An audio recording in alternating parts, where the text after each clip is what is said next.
baru-baru ini kecoh di dalam Dewan Rakyat.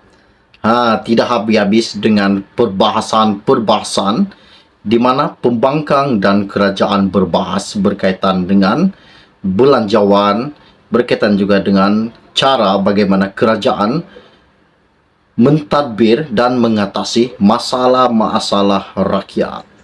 Dan baru-baru ini juga salah satu lagi MP bangkit berdiri, yaitu Howard Lee PH Ipoh, bangun untuk mencela perbahasan Hamzah dan tidak sempat, dan apa yang dicelahkannya. Bangkit pula salah satu lagi MP, pasti ramai yang kenal. Ini salah satu MP yang sangat-sangat berani dari pihak pembangkang, yaitu Syahidan Kasim. Katanya Syahidan dan membalas kepada Lee, mengatakan, "Kepala otak, kau bodoh." Ini salah satu isu yang menggemparkan yang dikatakan Syahidan baru-baru ini. Oke, baiklah, sebelum saya meneruskan isu yang tergempar pada hari ini, mohon kiranya pertimbangkan, tolong tekan butang subscribe dan kongsikan video ini.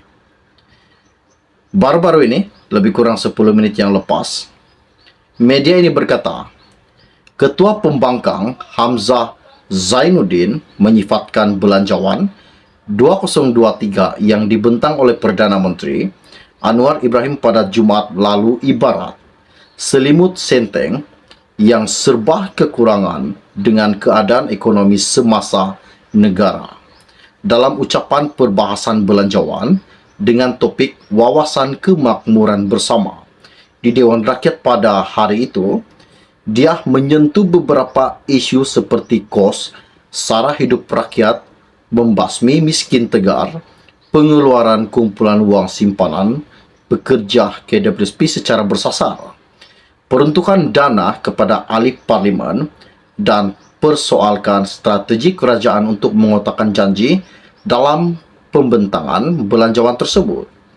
Katanya Hamzah, apabila saya mendengar YB Tambun Anwar, saya agak simpati juga kerana dalam keadaan ekonomi negara kini agak runsing pada hari ini. Begitu juga dengan ekonomi dunia. Mungkin ini menyebabkan ucapan Tambun pada ketika itu saya anggapkan seperti budget selimut senteng yang kalau kita tutup muka betis terselak, kalau kita tutup kaki muka kita terdedah. Artinya, banyak dalam belanjawan itu kurang dalam menentukan masa depan kita kerana sepatutnya belanjawan ini sesuatu yang boleh melonjakkan pertumbuhan dalam ekonomi negara, katanya Hamzah. Hamzah juga turut menyentuh iltizam Anwar untuk menoktakan isu miskin tegar pada tahun ini dengan mempersoalkan strategi tersebut, memandangkan objektif itu perlu dicapai dalam masa yang berbaki 9 bulan. Perbahasan Hamzah selama 90 menit turut menyaksikan celahan daripada pihak pembangkang dan juga kerajaan sehingga menimbulkan sedikit kekecohan di dalam Dewan. Kekecohan itu timbul apabila Howard Lee Pakatan Harapan Ipoh Timur bangun untuk mencela berbahasan Hamzah, namun ia tidak diindahkan sehingga membuatkan beberapa ahli parlimen PN tidak berpuas hati terhadap Lee yang berdegil untuk mendapat izin mencela. Insiden itu mendorong kepada Syahidan Kasim PN Arau bangun dan mendakwa Lee hanya berhasrat untuk mengganggu perbahasan Hamzah. Lee turut mempersoalkan sama ada Syahidan boleh membaca perkara di dalam kepala otaknya.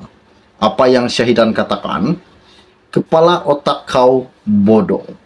Bagaimanapun Johari kemudian mententeramkan pertengkaran itu sambil meminta Lee untuk duduk. Hamzah kemudian meneruskan perbahasannya dengan secara halus menyindir inisiatif pendapatan rakyat IPR yang dilancarkan semalam oleh Menteri Ekonomi Rafizi Ramli. Hamzah mendakwa Rafizi mengguna pakai semula formula dari bekas Menteri Perdagangan Antarabangsa dan Industri Mustafa Mohamad dari Perikatan Nasional. Katanya, kita duduk bincanglah. Tahu betapa hebat formula Pandan Rafizi, akhirnya terima formula kita. Ini kepentingan negara, jangan nak angku sangat, yang lain nak ikut pun tak salah, katanya Hamzah.